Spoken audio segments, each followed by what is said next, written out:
Bonjour à tous, devant moi, j'ai le Samsung Galaxy S26 Ultra qui fonctionne sous One UI 8.5 et je vais vous montrer comment ajouter une image de fond au panneau rapide Samsung.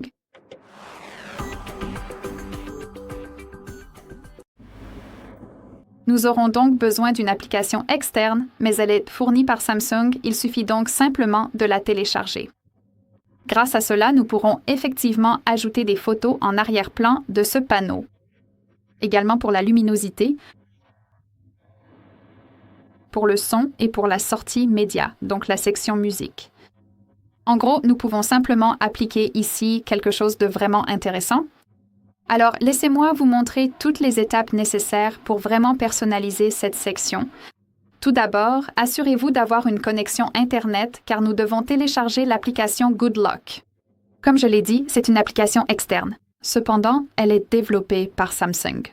Vous pouvez donc la télécharger depuis le Galaxy Store ou le Play Store. Il suffit d'appuyer dessus.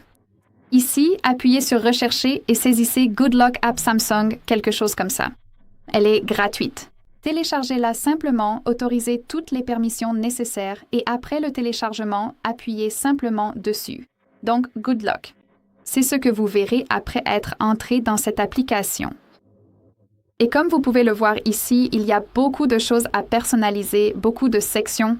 Et chaque section que vous souhaitez personnaliser doit être téléchargée. Mais pas d'inquiétude, car c'est vraiment facile.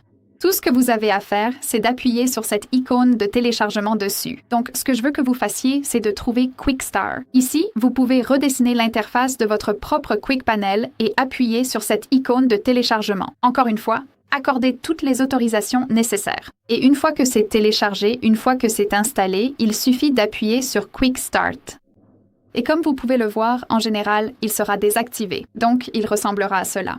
Tout ce que vous avez à faire, c'est d'appuyer sur ce bouton ici en haut. Et maintenant, nous pouvons modifier le style du panneau. Bien sûr, si vous le souhaitez, vous pouvez aller dans le thème du panneau. Vous pouvez changer les couleurs, comme vous pouvez le voir. Vous avez différents thèmes ici. Vous pouvez les gérer ici. Mais ce que je veux que vous fassiez, c'est d'appuyer sur « Modifier le style du panneau ». Il suffit d'appuyer. Comme je l'ai dit, accordez toutes les autorisations nécessaires. Et ici, nous avons l'animation, à quoi elle ressemblera. Donc ici, nous pouvons changer le style de ces panneaux de contrôle, comme la boîte à boutons, qui est juste ici, le lecteur multimédia, la luminosité et le volume. Je vous l'ai déjà dit. De plus, vous pouvez aussi changer Vous pouvez ajouter une photo en arrière-plan des boutons. Donc, par exemple, si nous avons le bouton Wi-Fi, vous pouvez simplement ajouter la photo. Et vous pouvez modifier les bordures. Je reviendrai sur celui-ci. Cependant, comme vous pouvez le voir, nous avons l'avertissement que si c'est désactivé, il peut être difficile de voir l'état actif des boutons. Donc, évidemment, c'est à vous de décider si vous voulez l'utiliser ou non. Concentrons-nous maintenant. Ajoutons enfin la photo. Je vais choisir la boîte du bouton parce que pourquoi pas. C'est la plus grande dans cette configuration. Je vais donc simplement appuyer sur cette icône plus. Maintenant, nous devons choisir où nous voulons effectuer cette action. Je vais donc choisir la galerie et laissez-moi appuyer sur Toujours. Notre appareil va donc simplement nous transférer vers notre propre galerie. Tout ce que vous avez à faire, c'est de trouver la photo que vous souhaitez utiliser et d'appuyer dessus. Je vais choisir ce petit chat. Votre appareil va alors vous demander si vous souhaitez appliquer l'image. Et vous pouvez soit l'appliquer telle qu'elle, soit la recadrer pour décider quelle partie sera utilisée. Je vais recadrer la photo. Encore une fois, nous pouvons choisir où nous voulons la recadrer.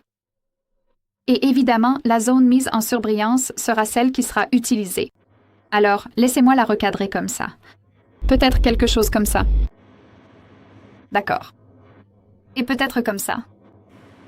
Et appuyez sur Terminer.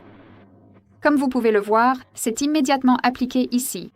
Donc, tout ce que nous avons à faire, c'est dérouler le panneau supérieur et vérifier notre case. Et comme vous pouvez le voir, la clé a été immédiatement appliquée à l'arrière-plan. C'est donc une excellente opportunité. Si vous souhaitez, je ne sais pas, utiliser la photo de votre animal de compagnie, de votre enfant ou d'un beau paysage, c'est entièrement à vous de décider. Voilà comment cela fonctionne et c'est vraiment génial. Si vous n'êtes pas fan de l'effet, il suffit d'appuyer sur cette icône moins à côté de la boîte de boutons et il sera immédiatement supprimé. Oui, donc en gros, voilà comment ça marche. Très bien, ce sera tout. Merci beaucoup d'avoir regardé. N'hésitez pas à vous abonner et à laisser un pouce en l'air.